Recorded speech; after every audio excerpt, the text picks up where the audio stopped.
They're rounding turn.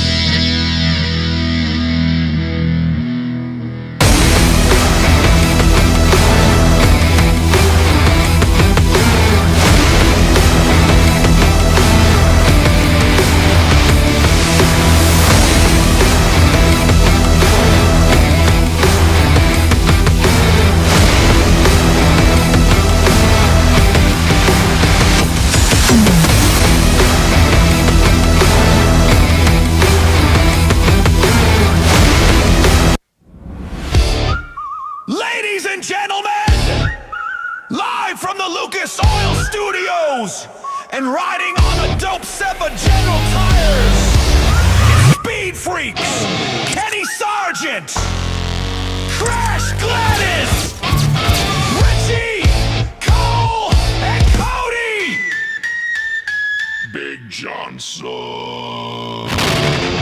This isn't a show, it's a takeover, no rules, no limits, just speed, smoke, and straight talk. Strap in, Freak Nation! This is Speed Freaks and Horsepower Hunting!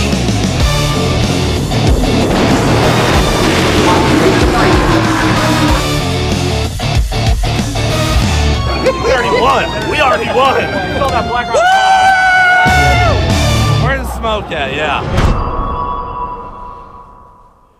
All right, Freak Nation, coming up in the show, Steve Letarte, Connor Zillich, Kyle Kirkwood, and the big box reveal from our friends at Fox Sports. Crasher, what do you think this has? Well, it's kind of a giveaway if you look at the freaking title of it, right? Yeah, the Java House Arlington Grand Prix. Yep. Grand Prix of Arlington, excuse me. What does it have in it? Is that what you're asking? Yeah, what do you think's in there? Something IndyCar related. Yeah, probably is, Crash. What a Maybe stretch. coffee from Yeah. Java House. I want some Java House. That stuff know. is good, man. Yeah. I'm glad I'm ready for the show. I didn't have my mic ready. Man. But Java House is delicious, dude. I had some at the Indy 500 last year. They came around, Right. gave us some little packages. Top notch. I thought about that as I was exiting the General Tire Suite, humble brag, after the IndyCar race with my lovely daughter. We were headed down, her and her friend were headed back to Victory Media Lane. Center. Victory Lane, and there were people in line to get some Java House coffee. It was hot out there. I don't know if they're having ice. There's cold brew. Okay, I hope so, because I just don't think about having coffee when the sun's beating down on me. I think about having something It's cold. great, dude. You pour it over ice. There were like lattes. Listen, You keep pointing to this like you think there's coffee in There there. better be. If not, I'm right. going to be pissed off. my favorite race day tradition is Right. getting the scalding hot cup of black coffee and walking through the cup garage before the race starts. I don't care how hot it is. Really? That's my my Oh. routine So every you Sunday. don't care. In the middle of the summer. Oh yeah, Ooh. yeah. Like when we were at Worldwide Technology Raceway, middle of June, humid as hell. Yep. Hot cup of coffee in the garage Yeah. area. My favorite thing to do. So that's your problem, huh? Oh yeah, that's why I want hot. I don't know. That and mimosas. Yes. So, Freak Nation, we do this every Wednesday. Thank you guys for being a part of this big old thing where Horsepower Hump Day, it just kind of gives you a midweek fix of what happened over the last weekend and what's coming up. Of course, you have Las Vegas coming up for the Cup Series, and you have Arlington right here, the Grand Prix of Arlington. You know what I like about this is they didn't call it the Dallas-Fort Worth Grand Prix or the Dallas Grand Prix because it's in freaking Arlington, right? Yeah. Just like they Right. called it, what, the New Jersey Jets? Yeah. Because they play. Because they play where? Where do they play, Cole? They play in the Meadowlands in New Jersey. East Rutherford. Yeah, all right. New York Jets. So, yeah, Freak Nation, another good motorsports weekend. NHRA is off. IndyCar is on. NASCAR is on. Supercross is on. There's a number of series that are going to be going off this weekend. But more importantly, we will unveil the Java House Grand Prix of Arlington. What's in this box from our friends at Fox Sports, which, by the way, Crasher, where are we on Sunday nights? On FS2. Yeah. Sorry, I was thinking of where are we traveling. Yeah. I wasn't thinking about where are we being broadcast. Where are we traveling? I'm like, are we traveling to Arlington this weekend? Yeah. I'm so confused. I don't know. So let's start off with this, Freak Nation. We'll start off what a hell of a weekend it was. And again, if you follow us on social media, you saw that we were representing all over the place, from IndyCar to NASCAR to NHRA to, frankly, Crasher, with the interview that we did with Graham Rahal talking about Kayla Yakov, the first female ever to podium in Moto America in the Daytona 200, their Indy 500. So we were across the globe when it came to motorsports. That, as well as the Mint 400 going off. Jimmy Johnson rolling his truck outside Las Vegas, the 4-lap event that is known as the Mint 400. Yeah, this past weekend was absolutely loaded, and you're right, we covered pretty much everything. And I think one thing that we established is that Richard C. Suave and Cole Cusimano, they liked the race, but Richie would like about 100 laps card off the damn thing, right? I'm in the big minority here, because if you look at Jeff Gluck's poll, I believe it was like 80+%, one of the most popular Phoenix races in the history of Jeff Gluck's good race poll. But the one way, my hot take is the one way to make it better would to be reduce it from a 3.5-hour race down to like max 2.5 hours, and then you're at 100% on your poll. Got it. Yeah. So 100%. Real quick on that, I couldn't weigh in because I had connection issues from the track on Sunday. But this is notoriously a very short race throughout the Cup Garage. The drivers, the teams, they all say it's a very short race. It was only 3.5 hours because there were 12 cautions, which was tied a record. Yep. In the Cup Series. So normally it's not this long. I think the race length's fine, personally. If they had wanted to make it even 350, I'd like that too. So. And the reason for 12 cautions, at least a majority of the reason, was the tire degradation and maybe jacking with the air pressures a little bit too much. But that brought about a level of excitement. Mm-hmm. It lengthened the race, but it made for some excitement. The last two Phoenix races, I think, have been unbelievable. Mm-hmm. There's been a ton of passing. Actually, there were the most green flag passes in the Gen 7 era at Phoenix this past time around by almost 300. So this was an incredibly competitive race. The battles for the lead the entire day were unbelievable. Yes. Like, just all around, I enjoyed the hell out of this race. I can't get enough. And, of course, now we're not racing here for a championship, so there's that. Freak Nation also in the show, the latest on Alex Bowman, who is not going to be in the seat this weekend for Las Vegas. We'll kind of go through the history of how we got here with Alex Bowman. That'll be coming up here in the Freak Nation. But again, going back to last weekend, the ratings came out for both the Cup Series and the IndyCar Series. And quite frankly, Crasher, we were more than pleasantly surprised with what happened with the IndyCar Series on a Saturday afternoon race. When there were freaking primetime races on Sunday afternoon for IndyCar last year that couldn't sniff 1 million viewers. Let's see. You had a banger of a race in St. Pete to kick off the season, which is typical. Oh my gosh, you race the very next weekend and you advertise it and you have another banger of a race? Hells yes. I was hoping this would be over 1 million, and it is over 1 million. 1.25 rounding up. Absolutely brilliant. Yes, that's the momentum that we've been arguing that the series needed for the last 5-6 years. This is perfect. This is going to lead into Arlington. Let's just cross our fingers that that's another good race. But even if it's not, even if Arlington is not a good race, you're getting momentum built 3 weeks in a row, 3 weekends. You've got constant IndyCar, not to mention the qualifying and practice that leads up to it.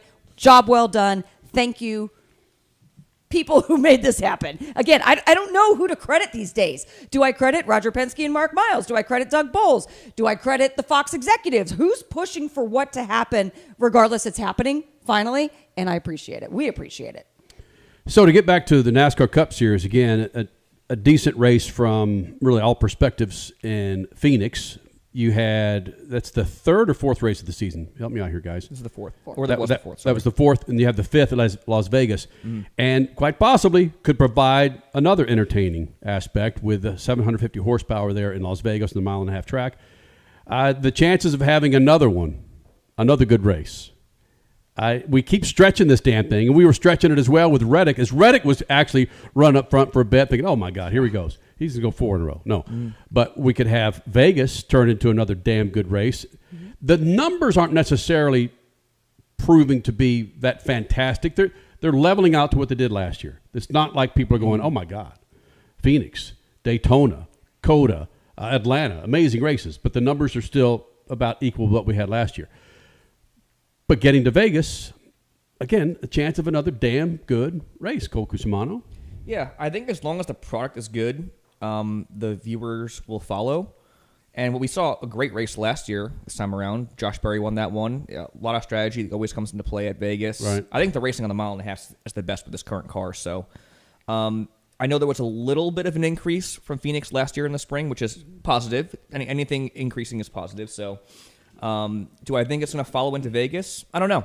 I really don't, because I'm sure there were more eyes tuned in for Phoenix because of the Reddick story, which, by the way, working at Amici Pizza, I wore my NASCAR hat naturally to work the last couple days. There were so many people that came up to me and were like, "Oh, were you there? Did you watch the race?" Like, people that weren't fans, like they were casuals or just not fans at all. So I think there were a lot more eyes on the sport this past weekend, and I hope it really grabbed people the first 3 weeks to just keep watching, because it's been really cool to see NASCAR's popularity skyrocket. Yeah, that's one thing about numbers. Because when you're talking about numbers, you're talking about TV numbers, right, Kenny? Or you're talking about in-person butts and seats TV numbers. TV numbers. Okay, I typically am in the train of thought that numbers are relating to the last week or the last 2 weeks of races. They're not necessarily. I mean, you have numbers that peak in these broadcasts. They'll peak at a certain time, and that's usually when things are hot on track. People are talking on social media. Someone flips real quick and tunes in. I get that. But typically, overall average numbers have everything to do with the last couple of weeks of races. So, yeah, if there was a big uptick in Phoenix because of Tyler Reddick and is he going for 4, that's real. But then Phoenix delivered a good product, so Vegas should, in turn, see some additional eyeballs because of good product being developed or being delivered over the last 4 weeks. I got news for you. It's not Tyler Reddick. No, but that was part of the story. No. It's Michael Jordan. Well, yeah. The reason people are coming up to Cole Cusimano. Let's not get ahead of ourselves. It is. Let's get outside of this GDM vacuum that we're living in. It ain't Tyler Reddick. Fine. Great guy, love the guy, nice guy. He does not have an oversized personality. He hasn't created a divisive personality. It's all Michael Jordan why these people are coming up to you. Mm-hmm. Absolutely. Yeah, I mean, there's no debate with that. But it's still cool to see people tuning into NASCAR for that reason. So absolutely. You know, otherwise would not have. Exactly. And also really cool hearing tons of people saying, "I love that track. Phoenix is a great track." Because we've heard so many times over the years that track sucks. The racing sucks there. So love hearing that stuff. Even CBS Morning News was here this weekend too. Oh, that's right. Gail King. Gail King was doing a story on 2311, and so she was hanging out with Michael Jordan and the 2311 gang all day. Mm-hmm. Saw her walk by in the media center a couple times. Again, Huge. A team that NASCAR was trying to bury in December of 2025. That's all I'm going to say about that. Couldn't make it up if you tried. This leads nicely into the Chase Briscoe, Steve Letarte video. Richard C. Yeah, first of all, if you get a chance, I pulled a couple of videos from the NASCAR YouTube channel and their show called Inside the Race that Steve Letarte does, and he did a great job. He brought out the SMT data, so he brought out the full data so you can see lap to lap, and he compared a 2025 lap to a 2026 lap, and you can see the throttle, you can see the brake, you can see the miles per hour. And so if you go on their YouTube channel, you can see that full video, which is great. And I thought it was a really interesting way of seeing how much of a difference this new 750 horsepower package on some of these tracks this year. Phoenix is one. You're going to hear Steve Letarte mention a couple of the others, including Darlington in a couple of weeks. But I want to play this Chase Briscoe clip first, Cody, because there's just Chase Briscoe talking about, he had another bad race this week, obviously, way down the points, coming off of a championship for appearance last year. And he's explaining the difference between previous Phoenix and the horsepower package then to the horsepower package now, and how much of a difference it truly makes, and why that contributed to the race on Sunday being so much better for a lot of people. This track's so different than what you've had to before. I mean, your corners are backed up a little bit more just because you're going faster down the straightaway, but the biggest thing is you're just sliding so much, center of the corner to exit. I mean, there's a lot of times I'm not even wide open, so I'm literally like going down the straightaway, where in the past here, you're wide open way before you even get there. I know when we go to Darlington and places, it's going to be out of control, so it's going to be interesting for sure. I think you're going to see Richmond, Martinsville, New Hampshire, St. Louis, that style of racetrack, very similar to Phoenix, where the braking and the braking zone perhaps has a chance to change the races. But those aren't the only tracks that are changing this year. Bristol, Darlington, those tracks also will have a power change. What's crazy, though, is they'll have an aero change as well. So let's talk about what exactly that is. Well, let's remind everybody the difference, right? At the top, you're going to see the short track package. What I'm really focused on right here is the diffuser, right? This part underneath the floor compared to this big, long diffuser underneath the intermediate package, right? The intermediate now is 1.5 miles and over only. Darlington no longer applies. That used to be intermediate. Now it will be considered short track. The other change that I think everybody knows about, and it's very easy to see, and that's the spoiler, right? The little spoiler to go with the small diffusers. Just less overall downforce and a much looser balance, actually. You lose a lot of rear downforce. Ooh, drivers need to drive now. Ooh, put it back in their hands. And in addition, he mentioned Darlington a little bit there. Denny Hamlin on his Action Sentimental podcast this week was talking about exactly that and how he thinks that the race at Darlington is going to be so much better because of what Steve was just explaining there with the horsepower package and the that new different diffuser for the short track package underneath the car. And so I love Darlington as it is. It's one of my favorite tracks to watch because the drivers have always had to wheel the shit out of those race cars on that track, and it is a bitch to drive. And then you add in all this new horsepower and this new aero package. That might be we loved Atlanta, Cole. Are we setting up for Darlington in a couple weeks to be the banger of the year? It very well could be. Like you said, that's one of the most notoriously difficult tracks on the circuit. And I think with these changes to the aero package and the horsepower, it's going to make for an incredibly chaotic race. Very chaotic. The car's going to be all over the track, and they're going to have to work for it. And like you were saying, Crash, it puts the driving more into the driver's hands, which is what was the main goal with this next-gen Gen 7 car. So I think we're seeing a great progression finally after 5 years, and I think we're in store for a great race. Please, NASCAR, if you learn anything, we've had 4 races this year. All 4 have been good, and 2 of those have had the new 750 package on them, right? It was Coda had the 750 package, and then Phoenix this weekend. Las Vegas does not because it's a mile and a half. So it's only for short tracks, and then they did pick Darlington as well to get it as well. So not for Vegas. But I hope NASCAR learns because Vegas is one of the tracks that you put more horsepower there, you're going to get a better race. So I hope as we go along in the season, we see more races with this new 750 package and NASCAR starts to understand, listen, these races are good. The fans are enjoying this. And when they see that they're having this trial run, it's okay, let's do this full time now. And it's going to make the racing so much better. And because at the end of the day, that's what sells is good racing. And last year, for the most part, we just weren't getting good racing. And this current generation car was crap, and so people were tuning out, and so hopefully people will start tuning back in now if they get better races. You watch a series, IndyCar, NASCAR. Of course, you want it to be in the driver's hands, but when you hear drivers talking about, I'm just wide open around the track, just wide open. That's a super speedway. I get that, but and I think did Chase make reference in that bit? My apologies, I didn't listen to all of it. Make reference to again with him sliding around the track, correct? A little bit, yes. Right? Yeah. You want to hear drivers talk about how difficult this drive was. I'll go back to late Saturday night, watching Formula One with this new package, and how the purists were bitching and moaning about this new package. Richard C. That just have drivers in Formula One for the first 30 laps, and you had lead exchanges that you just don't typically see.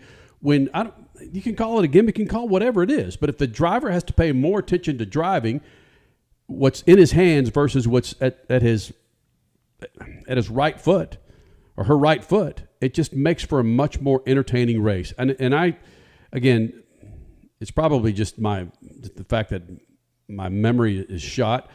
Vegas, Kansas, 2 of the snorkelers' favorite tracks. None of those stand out to me, but there are other tracks that do stand out.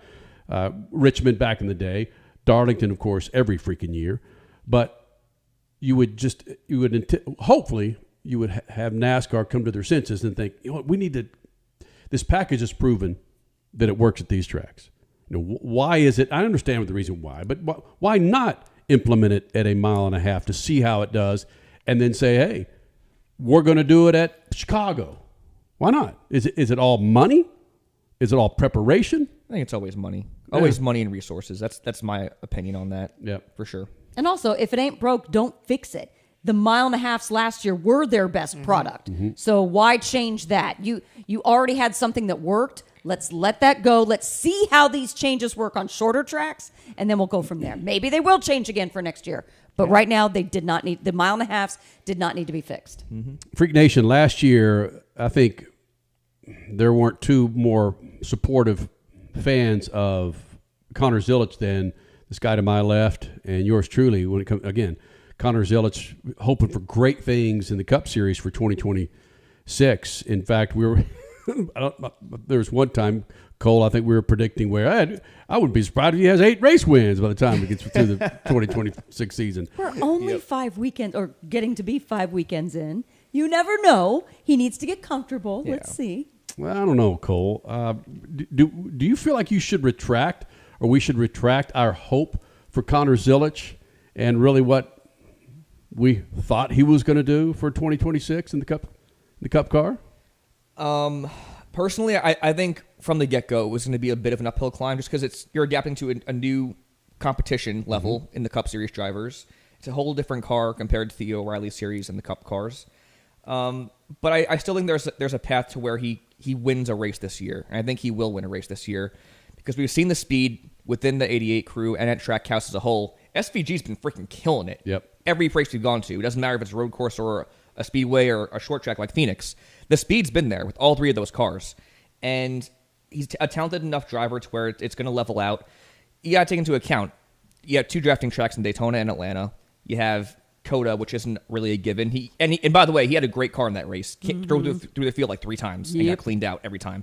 And Phoenix, he got cleaned out as well. So it's been a lot of unfortunate circumstances out of his control, but I say don't count him out just yet. He's 34th in points right now. Yeah. He is 180 points back of Tyler Reddick.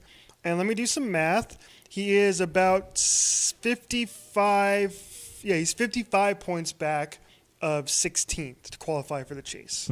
And look where SVG is. At the My standings. boy. Yep. My boy. He is 5th in points right now through 4 races and had his 2 best oval finishes at Atlanta and Phoenix to start the season. Hell yeah. Real quick on SVG at Phoenix. He's 5th in points right now, yes. SVG got spun twice at Phoenix, a track that's notoriously difficult for passing. And he finished 11th. He almost finished top 10 in this race. How he climbed up there through the end after, you're right, getting spun out twice, a flat tire once as well with one of those spins. Yep, that was way impressive. Maybe we should be all eyes out on him to see how he's improving. Cody Big Ass Johnson, going to throw you under the bus here real quick. You, of course, were the one that was watching most of the race on TV at the time. Did they make reference to SVG's run up through the pack at all? Do you remember that?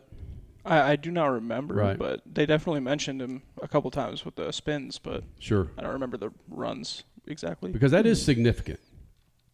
Yeah. If I would have said to Cole Cusimano, I bet you that SVG will be running top 6 and Connor will be sitting in high 30s, what would you said? No way. No chance. No, because I was thinking it before the regular season. I said this after the announcement of the chase. I was like, this is the most anti-SVG biased decision you're ever going to make because even though if you did the math last year, he was right there, I believe, if not right at 16th in terms of total points last year, the old system. I would have said he's got no chance to make the chase coming up this year because he's getting better on ovals, but he's still not quite there. And all of a sudden, for whatever reason this year, he's crushing it. So I can't wait to see what he does in Vegas. He's rolling out there with like the most ridiculous paint scheme I've ever seen in my life. Trackhouse is working with the Las Vegas-based street artist to like create the paint schemes. I wish we had the dang picture so y'all could see it. Dang. But yeah. So I'm shocked. I cannot believe SVG's running this well. And it's good for the sport, man, to have him up there. It is. Yeah. I mean, Crash, you talked to him at the scrums, and he was saying, like, you were like, do you want more road courses? He's like, no, I want more ovals. Yeah. I came here to win on ovals, right? Exactly. That was his exact quote. No, I came here to learn and win on an oval. And I was like, I remember being taken aback by that going, oh, already then. Cool. Yeah, You're not a problem. SVG at the 5 spot. And these are the drivers below him. You got Seabell, Logano, McDowell, Larson, Byron at 11, Hamlin at 12. You can keep going down and down, but then you start to measure the drivers that are ahead of Connor Zilic. Whoa. Everyone? Cody, Cody Ware. Riley Herbst, baby. Riley Herbst. 24th. Eric Jones, Noah Gragson. He's a rookie. I understand that. I got ahead of myself. I'll admit it. I got ahead of myself thinking that this guy could win in a tricycle against some of these Cup Series drivers. But I didn't expect it to be this difficult for him. Cole Cusimano had a chance to ask Connor Zilisch about the transition for Connor Zilisch into a Cup car. Last year, you were finishing top 5 every single week, winning all these races. You jump into Cup now full time. How tough has that adjustment been to go from finishing top 5 every single week? I know we're in three races in here, but to acclimate to the Cup Series competition. Yeah, I mean, I think I knew it coming in, so that makes it a little bit easier. But, you know, if I was just jumping in and didn't really have expectations, it would definitely be a big change. But I know that there's a big jump going from Saturday to Sunday, and I knew that coming in, so it's not quite catching me by surprise. But it is tough to have to change your expectations week to week and, you know, knowing that you're not going to go out and win every race when you're racing on Sundays. Crasher, He knew it. that's something, okay, let's say you knew it, but that's something that has got to be weighing on his mind heavily because anything that he got in prior to this, he won. And he won big, whether it was TA2, whether it was the Daytona 24 or the O'Reilly Series, the dude won, which might have contributed to kind of an odd attitude during that interview. And I'm not trying to be flippant. This guy's used to winning, man. Yes, he's used to winning, but the reality of this sport, and I think he's got a very well-rounded head on his shoulders. He's been brought up very modestly that he knows that 98% of this business is in losses. And a loss is anything from second place on, because if you can't first, you're last. But basically, he knows that. And it's just a little bit of hitting the reset button coming to the Cup Series. And there's the talent steps up when you step up to one of the top levels of motorsport. So he's not, man, he is not at all dumb. He is so sophisticated at 19 years old. His mental capacity is better than most adults. And he's, again, just 19. It doesn't mean he's comfortable, though. And he doesn't have to be comfortable, but he can balance his uncomfortableness with being able to just realize that this is a different year, and I have to understand that things are not, they're just not going to be like they have been in the past. Kyler Murray hadn't lost a freaking game. I'm so glad you mentioned that. That's the first thing I thought of. That is the perfect example. Yep. Yes. Kyler Murray didn't lose a freaking game until he came to the Cardinals, and he's got a losing record. And, of course, Suckheim booed for this, sixth season, seventh? Just lost track. And now the guy's going to end up with the Vikings or the Steelers. I mean, they released him. They released him. Yep. But the difference between Kyler Murray... I would just like to point out, real quick before we move on, just to pump our own tires a little bit. Kenny Crash, myself, all three of us called that when he got drafted. Okay, totally. We all we all looked at his body language and his style of play, and we said, that guy's not going to cut it. Yeah. And see, that leads into what I was just going to say. The difference between Kyler Murray and Connor Zilisch is that Kyler Murray was always enabled. And you're the king. You're the great guy. You get everything done for us. What do you want, sir? Connor Zilisch, on the other hand, has been grounded more and just made to appreciate the greatness that he has. And he knows he has it, but whoa, pump the brakes, and you still got to work for being good in your sport. Kyler didn't have that. Kyler was enabled to be the best of the best of the best. And then he got to the big leagues, the big series, the NFL, and was like, oh, crap, reality check. Connor's just different. Connor thinks different. He focuses different. He is different. And he's going to be fine even if his season fails as a rookie. He called himself a loser. He called himself a loser. And we talk about that in that interview, too. If he doesn't make... All right, I got to make sure we're calling it right. If he doesn't make the chase, is it a failed season for Connor? No. Nope. Because I asked you guys that question last year when he announced that he was going to go Cup racing this year, and I didn't expect him to make the chase this year because I didn't expect him to win races, and I thought it was going to be a little bit of a struggle for him outside of the road courses, and that's what we're seeing. We did have a comment here from Athletic Geek. He said Connor still has some room to grow and learn, but his points position also can be contributed to some bad luck, which is what Cole was referring to, right? Like I think Code is a perfect example. Dude can drive through the field, get taken out. Same thing, Phoenix. He had the brake rotor problem. That's not a talent problem. That's not his problem. If the car fails, the car fails. And so, eventually, he's going to get it together. And just like SVG, he's going to figure it out. He's going to get better. It's just going to take some time. Yeah. Okay, well, that kind of puts the nail in the coffin for as far as continuing that conversation with Connor Zilisch. I think it's a failed season if the guy does not make the chase because of the hype. I'm not saying it's his fault. It's the hype that we've given this guy. Okay, is that our problem It's then? fair. Is that the media's problem? He is a rookie. He's a freaking rookie. How many rookies make playoffs, whether we're talking about crappy football teams like the Jets or the Raiders? Sorry, Cole. I mean, he's a rookie. I mean, Crash, I agree, but the we were freaking fluffers for the guy last year. Because he was winning everything. He was our indie band, and now he put out a bad record. Yeah, exactly. His first record just sold 13 million copies, and now he can't get over 200,000. Crasher, do I need to remind you what he was last year in the O'Reilly Series? Yes. He was a what? A ruh. A No, he was not. ruh. Okay, fine. Whatever. Runner-up? Different. Yeah, runner-up. Yeah, is Yeah. that what you mean by ruh? Yeah. Different set of circumstances dealing with a different group of talent Okay. around him. All right, and I agree. Maybe not completely apples to oranges, but it's apples to other apples. I think what's going to benefit the guy the most is people start to forget about him, and the cameras aren't on him as much, and that there's not so much hope and hype behind the guy to where he can really focus on what he does, which I think will help him. Well, Cole believes he'll win a race. I don't know. Mm-hmm. I have no idea. I think he'll win. I believe we put this guy so far up on the pedestal. Again, it was tough to bet against the guy. I mean, with the money stop last year, when was the last time he was even money? I mean, that's a great question. I have no idea. But he rolled off, I think it was 23 consecutive top 5 finishes. So that says it all right there. There you go, Freak Nation. Connor Zilich, we're huge fans of the guy. We've had him in here for the last 3 years when he was 16 years old, kicking the old guys' asses in the Trans Am series, the TA2 class, and of course, and Trans Am. And then it goes out and wins freaking Daytona 24-hour. Was he the youngest at the time? I believe so, but I don't quote me on that.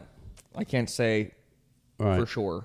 I don't want to give false information. All right. Well, let's see how the guy does at Las Vegas in a Cup car. A couple of other things I want to hit before we get the hell out of here. One is Richie brought this up during Sunday night, how Formula One seems to be censoring, at least, is this only on X, Richie, or is this all over social media where Formula One seems to be censoring negative comments? It was it gained traction mostly on Twitter. I haven't looked on Facebook or Instagram, but at least on Twitter you can filter out comments and you can go through and you can hide comments from public view on Twitter. So I think that's why that gained most traction. And you go and you look at their post that they put out, and it was a graphic, and it said, and it showed 2025 overtakes Australian GP 45, 2026 Australian GP overtakes 125. And you look under the post, and it is so many negative comments just crushing the sport for there being, like I was talking about on Sunday, for being manufactured overtakes, and they ruined the sport, and this isn't the sport, and then it's F you, F the cars, F the sport, this isn't my sport, et cetera, et cetera. And you go through, and a lot of these negative comments were all hidden by Formula One. And you can tell it says hidden by such and such account. Yes. That's funny. Yeah. And so that blew up over the weekend. I did a little bit of research here, and it turns out this is from gpfans.com, and I think I may have figured out why this is happening. Because I can't figure this doesn't happen in other sports. I did a little bit of digging into some other like IndyCar posts and NASCAR posts to see if they were kind of doing the same thing, and I didn't really see that. I remember all the crap NASCAR was getting last year, right? Mm-hmm. Like they weren't hiding the posts. Nobody was censored then. Yeah. Like that wasn't becoming a thing. But according to GPFans.com, despite some comments online, GP Fans understands that F1 are not actively hiding replies from fans on social media. For the last couple months, F1 has been working with an AI tool to remove abusive comments, and that this is not a manual system where negative comments are subsequently removed. The sport has made an effort to make sure their content and respective comments are appropriate for their younger fans as well. So, conspiracy closed. Thank you very much, everybody. If you believe that. So now you like AI. No, I don't. No, it's stupid. They shouldn't be hiding anything at all. Yeah, because it's speech. I mean, the bottom line is it's speech. Yeah. You're allowed to not agree with the sanctioning body. You're allowed to not like a product that you see on TV. You're allowed to say that in a public forum. So, yeah, having that completely erased or hidden that's where an issue, whether it's AI, whether it's intentional or not. Can I dumb it That's down just and tell wrong. me if I'm wrong? If someone's coming at Lewis Hamilton for he had a great ride Saturday night. If someone's coming at Lewis Hamilton for just being a crappy driver, yeah, that's free and fair, right? But if they're coming at him with a racist comment, that's what they were trying to alleviate. That's right? most of what they're trying to. They just couldn't separate whether. Because I even didn't I show you on Sunday night? I was kind of rolling through and I was reading some of the comments off air, and it was a lot of F you, F this, F blank, blank, blank, blank, and it was mostly the language more so than anything else, and that was what was catching this. This AI tool to remove them. Because if that's the truth, I can appreciate that.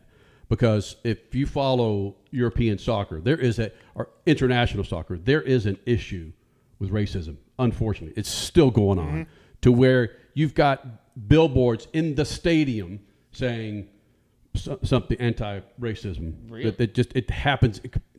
It is silly. So props to Formula One if that's really what it is, Richie, to alleviate, again, those hardcore comments. But if you're saying so-and-so drove like ass, maybe AI picks it up like you're calling this guy an ass because I don't know. But you're allowed to call him an ass. That's not racist. Crasher, me defending AI. I'm not defending AI. I'm really not. I use it every freaking day. In fact, I might be AI generated right now with my legs crossed and my white freaking thigh on TV. Look at that thing. That would be a shame, but that's okay. No, look, take off my Chiron.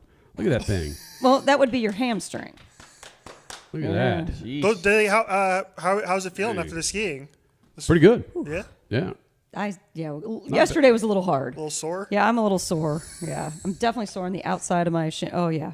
Skiing? But it's, we went up to northern Arizona. I know, has right? no clue what's happening. He's just oblivious. He's already he's already got 1 foot in Vegas already. Which is A-okay. Is A-okay.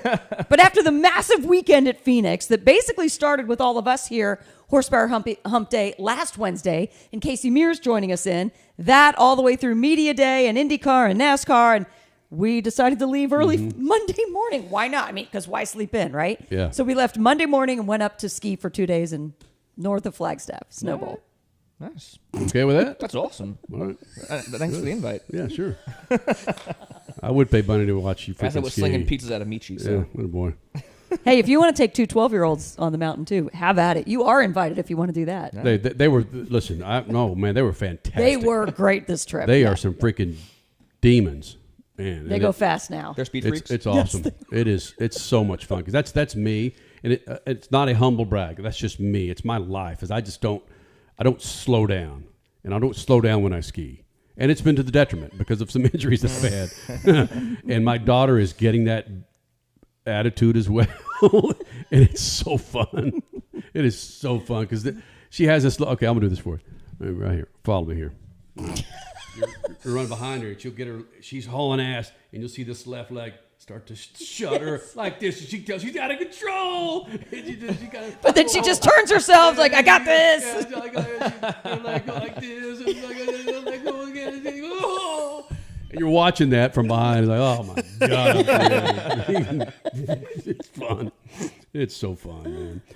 The latest on Alex Bowman, Freak Nation. Alex Bowman is not in a ride in Las Vegas. According to all reports, it's been confirmed that Justin Allgaier will be sitting in the 48, wearing allegedly the Ally.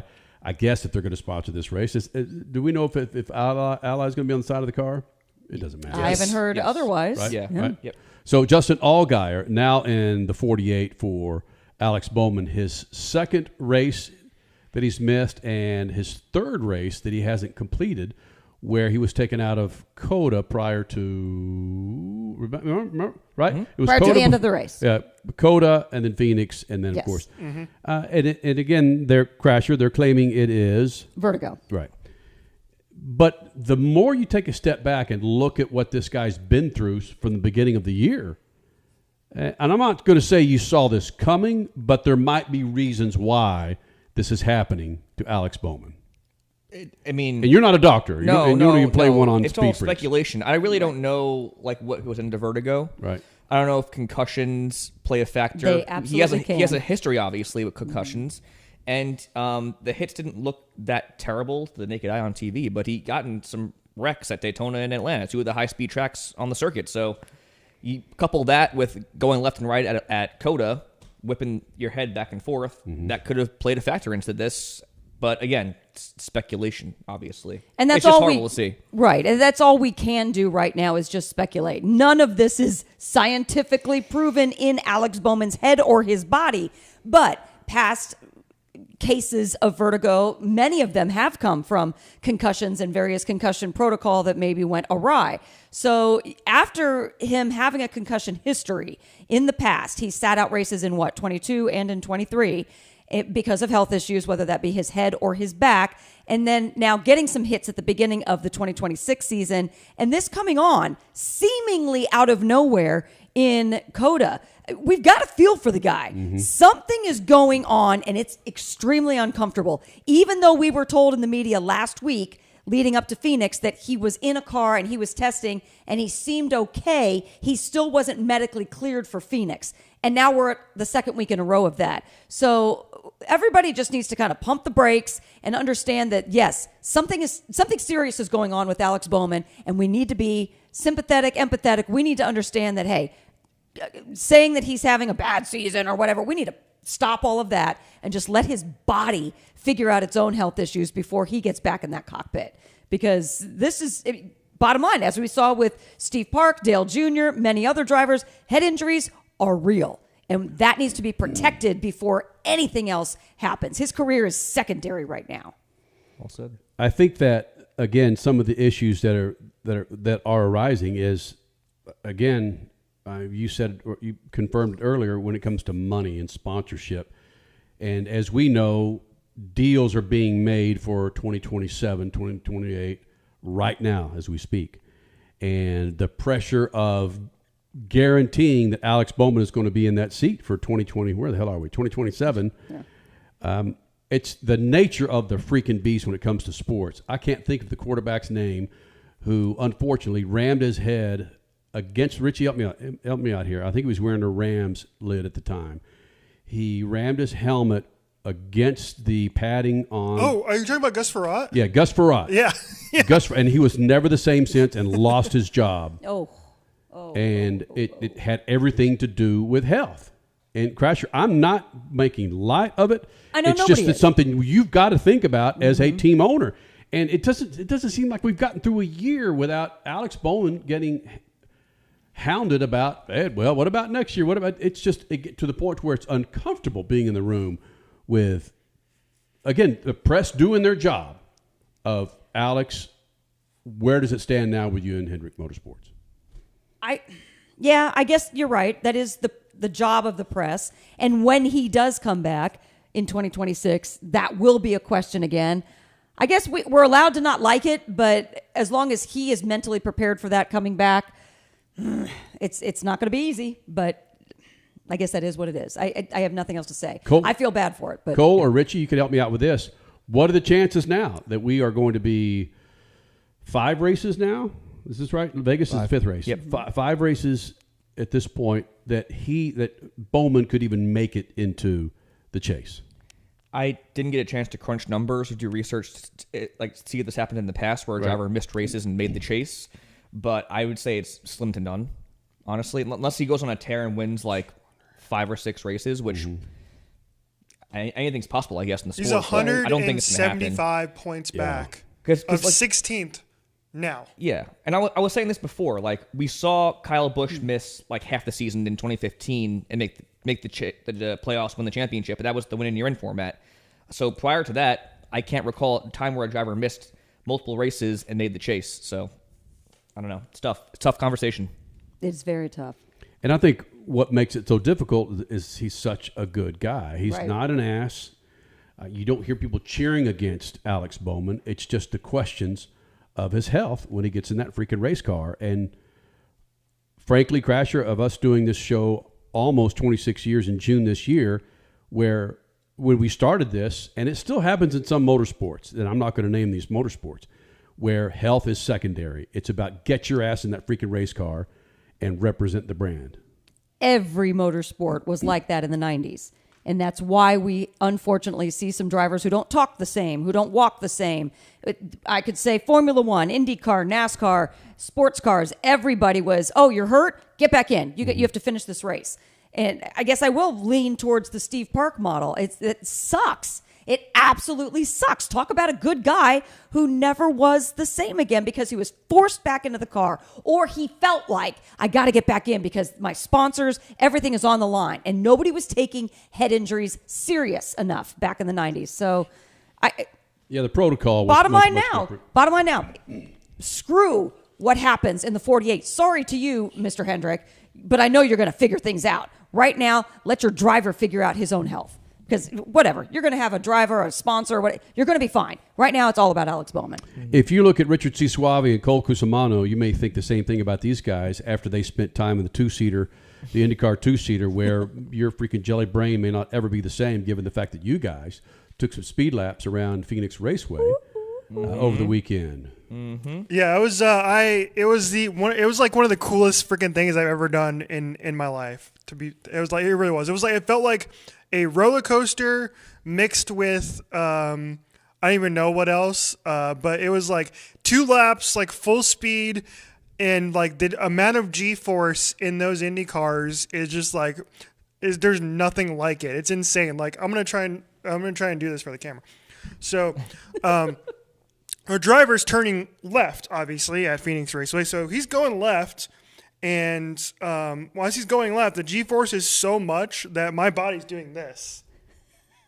And I'm like, oh, I can't!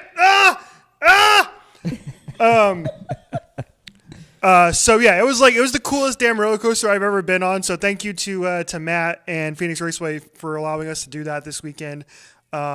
And it was such a cool experience, and I hope everybody gets a chance to do it at some point in their life, because it was so much fun doing it on a short oval like that. Like I know they do it at some of the road courses. I didn't do it at IMS, but doing it in a short oval like that, it was just like, whoa, like cool.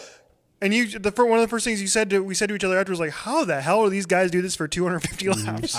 I don't get it. Yeah, I first of all, I echo what you said. Like that was one of the coolest things I will ever do in my entire life. And yeah, going around the track for 2.5 laps, I was like, how are they doing this for 250? Because granted, I was kind of like trying to stick my head out in the car and like look at the cactus and all the things around the track. So I was kind of like fighting the force. I got out of the car. I was so disoriented. My head was all like jumbled up. I never get motion sick at all. But that was one of the best things I will ever do in my life. And I said this also. That was probably the most authentic fun I've had in years. Because like you get older. It's hard to find those like moments where you feel like a little kid again. Yes. It was the coolest thing ever, and it made me appreciate the series that much more. And I think maybe enjoy the race that much more on Sunday or Saturday as well. So I want to do it again. It was amazing. 10 out of 10 experience. Yes. We're going to get to Kyle Kirkwood, who grabbed himself a podium, 2-spot at Phoenix Raceway, where he talks a little bit about sliding around the track in the IndyCar car. But one reference to what you guys are talking about, and we were there, 2001 or 2, Crasher. What did we talk about? Hold on. What did we talk about, Cole, on the way to the track Saturday morning? A race that was You don't need to talk canceled. about what you're doing in the back seat, Cole. Race that was canceled. And remember you said Texas you were Motor Speedway. disoriented coming out of the 2-seater? Oh, And I said, yes. Yeah, Texas. Yes, the drivers called it off, right? Mm-hmm. Yep. yeah. Well, Cole the was drivers unaware of that didn't story. call it off. The drivers were freaking blacking out Yes. Yeah. Yes. in turns at Texas Motor Speedway, to where Joe and the gang said, we can't run this race Sunday Joe afternoon. Heitzler, president of CART at the time. We cannot run this race at Texas Motor Speedway because Michael Andretti and other drivers, they're blacking out when they're going into turns 1 and 3. I believe it. And like that was us sitting behind someone in the front. Like I can only imagine what it's like when they get in the air pushed on you in that front seat. Yep. And for having all to those be miles. the eyes to make the turns correctly. Yeah. So I get it. Kyle Kirkwood is always an awesome interview, and we caught up with him immediately following the race and had a lot of things to say, including some references to what these two guys are talking about. Kyle Kirkwood grabbed himself a 2-spot in the Phoenix IndyCar Good Ranchers 250, which you saw on Fox right now. So Kyle Kirkwood walks into the Lucas Oil Studios, and I said, dude, why didn't you have him Share with the Freak Nation what happened those last 25, 30 laps. Yeah, I mean, me and Christian had to race pretty hard, and I definitely burned up my tires doing that. But Joseph also had 20 laps less on his tires. I think more than that. It was probably like 25 laps less on his tires. So it's pretty hard to overcome that. But they played a risky strategy, right? Putting new tires on, having to drive through the field and hope that there's no cautions is a pretty risky thing to do with 25 laps to go. So, or it was more than that, but yeah. So it was a good race for us. Like the 27 car, I mean, we drove to the front. We led a lot of laps. We led that last stand up until about 6 or 7 laps to go. And yeah, I'm you laughing over. Stop laughing. Sorry. Anyways, it was a good race. You feel fortunate with this podium finish. Do you feel fortunate though, given the way this race was shaping up? Like we held on. Yeah, I mean, I always feel fortunate being able to drive an IndyCar, if I'm being honest. But second place was good. We had a really good car all race long. We did the right things. We didn't get caught up in anyone's messes, and so definitely fortunate with the second place. We're sitting up in one of the suites looking down on the backstretch, watching you guys come up that backstretch, and you could see the battles back and forth. That was fun to watch. Yeah. And a lot of us still had our fingers crossed. Like, gosh, just give us a good race. That was a good race. It was fun to freaking watch. It was a success as far as I can tell. Yeah, that's what IndyCar short oval racing should look like, right? So a little tire, deg strategy stuff, a lot of passing happening, guys going off a little bit of a cliff and then guys passing. You know, I think they did everything right, from Firestone with how the tires were and how you had to manage them, the downforce level that IndyCar chose, the power level that they chose. I think they absolutely nailed it, and I expect us to come back here with the exact same package. I don't think that they'll touch anything, because that was one of the best short oval races that I think I've been a part of. I heard that. I expect us to come back here. That's what he said. How are we going to get you guys to do this double again and again and again? You know, it's a great collaboration between NASCAR, or with two of the biggest series in North America, right?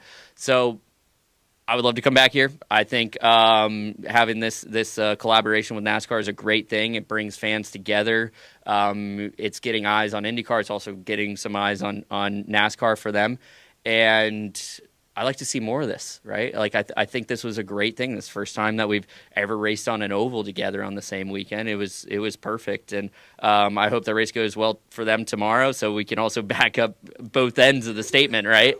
So okay. So speaking of that, before you go, you're on a red eye tonight. So what sort of fishing are you going to do before you do support your brothers in arms, NASCAR and Fox? I'm not going to do any fishing. I'm going to go home and get a couple days home before I have to go out to Arlington on Tuesday. So I got to go out there early for some events. So I got a busy week coming forward, to, I guess I can say. And then I got Sebring after that too. So I'm just trying to get as many days home as I possibly can, and that means red eye tonight. No days off. Kyle Kirkwood, legit here in the Freak Nation, Crasher. He said it. He said it first, and then we all went snooping. The double's happening again. Just saying. Well, he didn't confirm it, but he confirmed it, He right? confirmed it. He said, and I expect us to use this package when we come back here next year. Love to hear it. Just it makes saying. all the sense in the world, though. Right. Mm-hmm. And I bet, and I don't know how much, of course, but I bet the success of that Sunday race that there were some remnants from that Saturday, right? Probably.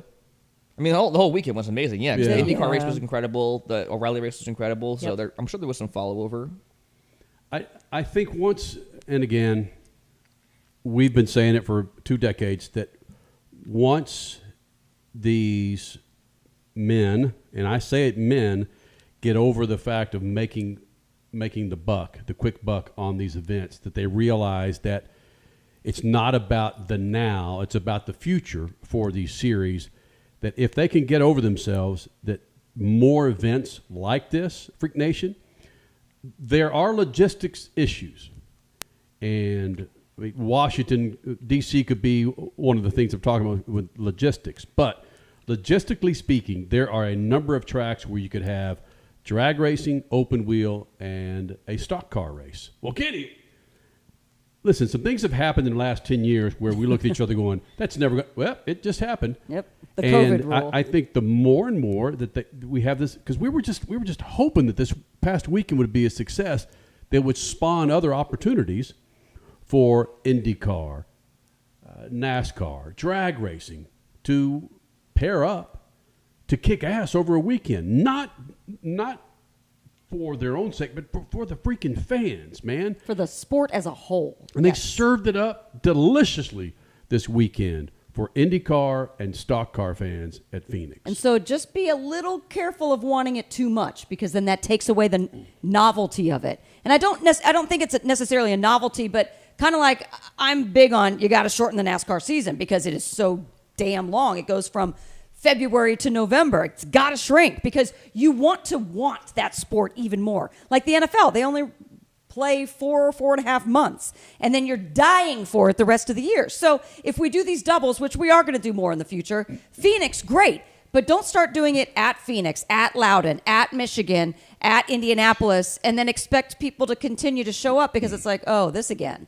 I mean, are you going to get good products? Yes, absolutely. But it does kind of, the shine wears off a little bit. Mm-hmm. So keep it at Phoenix, absolutely. Maybe try it one more place, but in my opinion, that's it. Crasher, I agree with you to a point.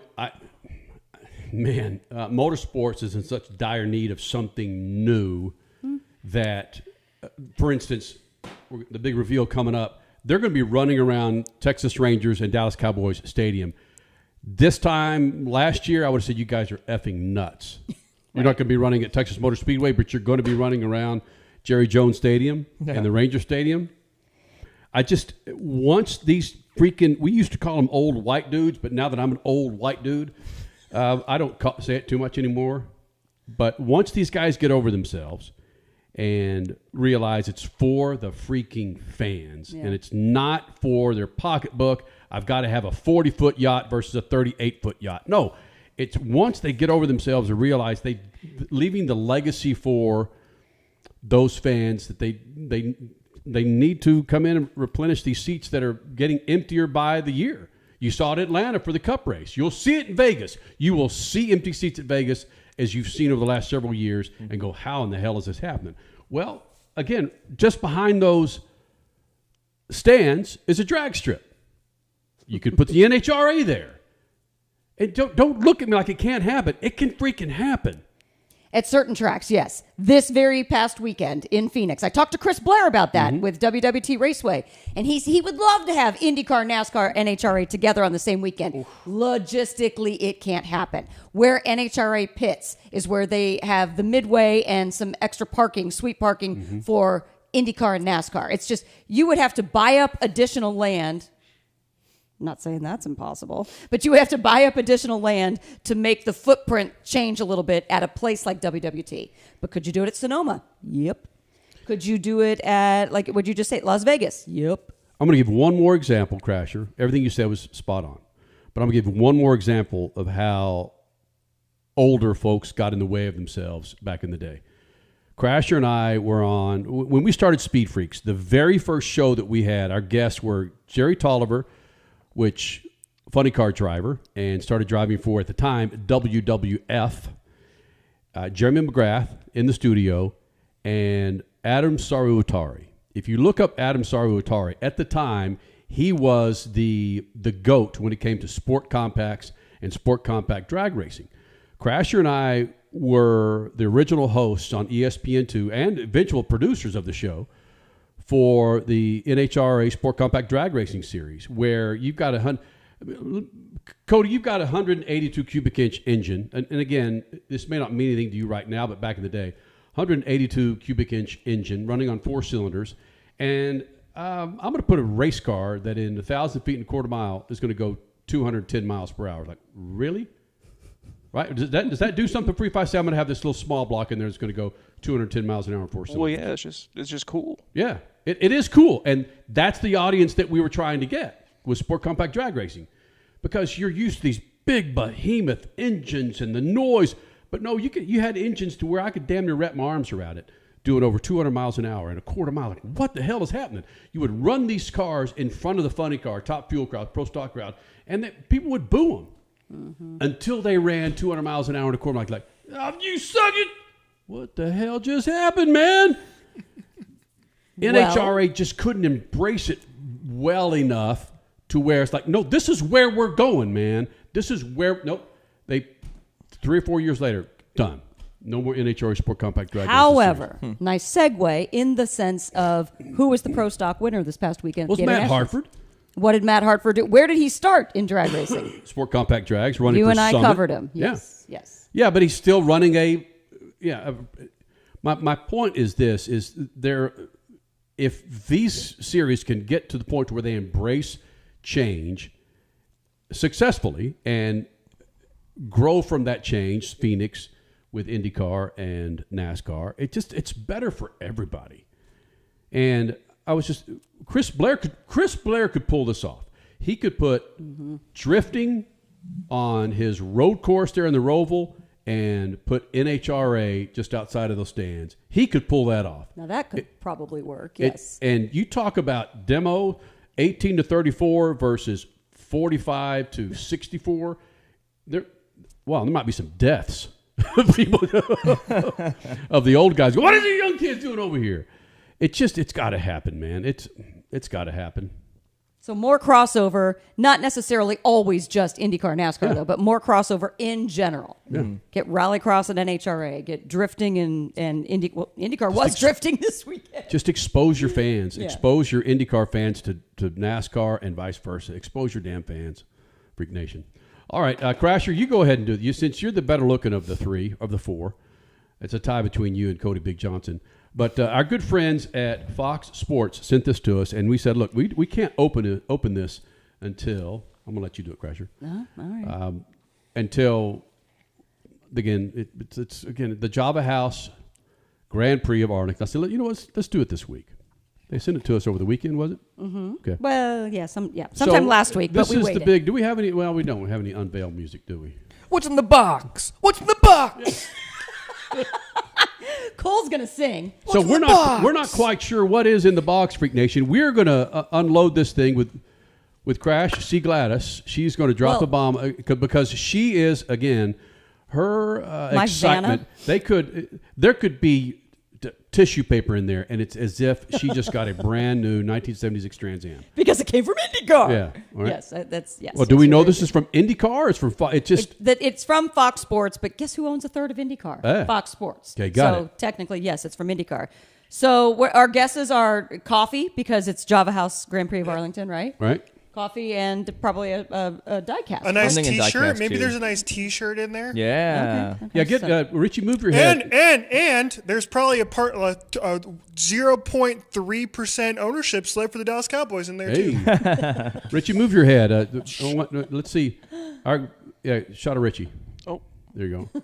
That die-cast on the wall there was from our friends at Fox Sports. That was awesome when they delivered that to us last year. Yeah. But maybe this is another die-cast. Let's see what the hell this is, Crasher, as we unveil. And what do the kids call it now? It's unboxing. Unboxing, right? I'm using unveiling, like, again, the old white dude likes to say back in the day. You old man. All right. All right, so clearly it's to promote this weekend, Grand Prix of Arlington. Yeah, Java man. House, here we go. Oh, there's a card. Oh, okay. Okay. So it's all right. The future's so bright, I gotta wear shades. Okay. Oh. Okay. Oh. Shades. Pair of Oakleys in there. Got some Ray-Bans. Right. What we got? Right. Hold on. You guys can narrate this as I'm doing something. I see. Oh, is that? There we go. There's some. All right. Foam. Oh, there's some good foam. It's a box Another within box. a box. This is in the box, baby. It's Rolex. What's in the box? Oh, what if it is a Rolex? Okay, it could be a coffee box. Yeah. Ooh, coffee mug. Oh. All right. Show the. Okay. All right. There we go. What a nice box. But it's tasty. It looks heavy. Is it heavy? It does. It's not that bad. All right. Maybe not die-cast. What? Oh. You're gonna have to hit That's a play on there. It's a screen. What? Well, wait. Take that pad off. What is the pad? There's your shades. Oh. Hey, they're Ray-Bans. Hey. There you go. I got it. Ray-Ban. There we go. What's that? That a boy. Oh, these are nice. Did they say Grand Prix of... Is there a checker flag? Oh, okay. Oh man. The need. Oh, yeah. The need for speed. I'm thinking you guys aren't going to get these sunglasses. Then this is heavy. A Fox coin. Is that for the Grand Prix, though? It is. Java House, Grand Prix, inaugural race coin. All Right? What's up, dudes? Now, but... Okay, here's the start button. So. Okay, this is supposed to be a laptop. Is that right? I don't know. I mean, it looks like it. Right? Obviously, it's going to talk, right? Oh, the battery's not in. Oh. It all begins here. A new era, a new season. This is the fastest racing on Earth. This is IndyCar on Fox. Ready? Green. Joseph's like an action hero who wins even when he loses. This is his hand-eye coordination. He might have the greatest jawline in sports. He's not that handsome. Welcome to the fastest racing on Earth. Let's take a look at the Dallara cutaway car. You need a PhD to drive one of these things. Driver's Eye Cam has been a welcome addition this season. We've seen some incredible action.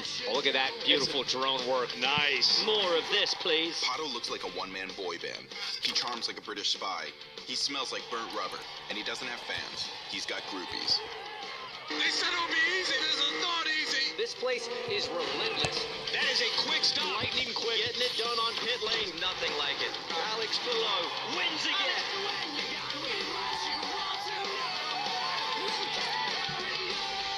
Oh my God. Race after race run continues.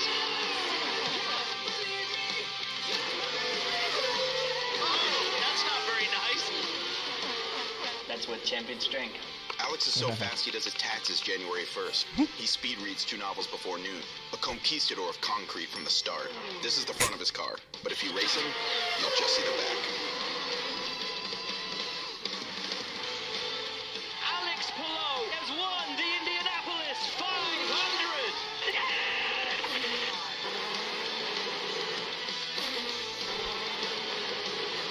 Oh, huge accident. Joseph Newgarden. Crash with Rossi in power. What was that?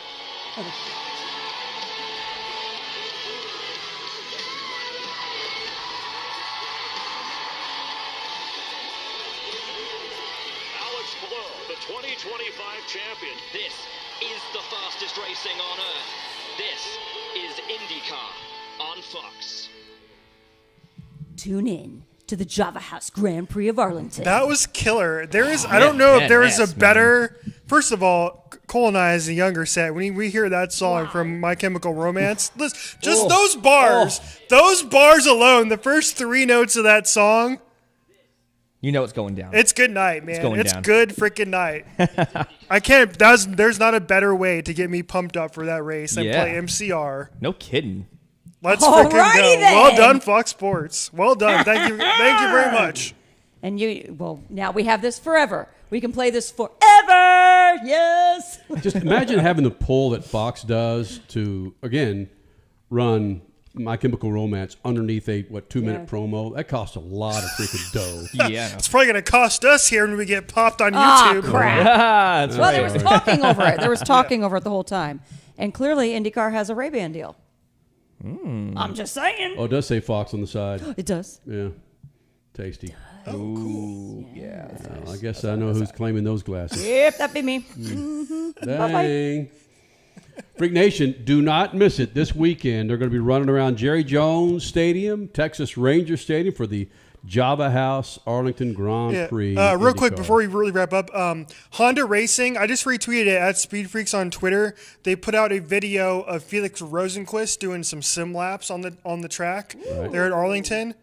Looks gnarly, dude. It's gonna be gnarly to drive. I can't wait to see these guys wheel those cars. Like they gotta go. He's like this and he's like this and like with two. It's serious. Yeah.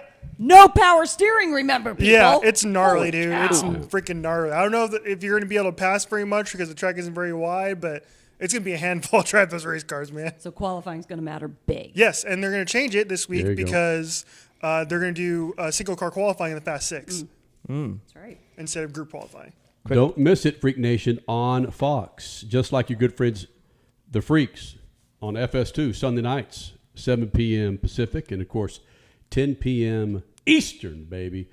And follow us on Twitter, Instagram. What else do you have on the back of that, Crash? Well, speaking of FS2, you've got qualifying on FS2, 2:30 Eastern on Saturday, followed by Indy Next qualifying, 4:30 Eastern. FS2, yes. Bang. Warm-up's going to be FS1 on Sunday morning, right into Indy Next on FS1, and then the big boy race, Java House Grand Prix of Arlington, 12:30 Eastern time on Fox. Freak Nation, be sure you follow us on all of our socials. Cole Cusimano will be out there representing the Freaks, giving you the latest from the NASCAR Cup Series of Las Vegas at SpeedFreaks on Twitter and official SpeedFreaks on Instagram. We'll do it again Sunday night, 7 p.m. Pacific, 10 p.m. Eastern on FS2 and official SpeedFreaks on YouTube. See you.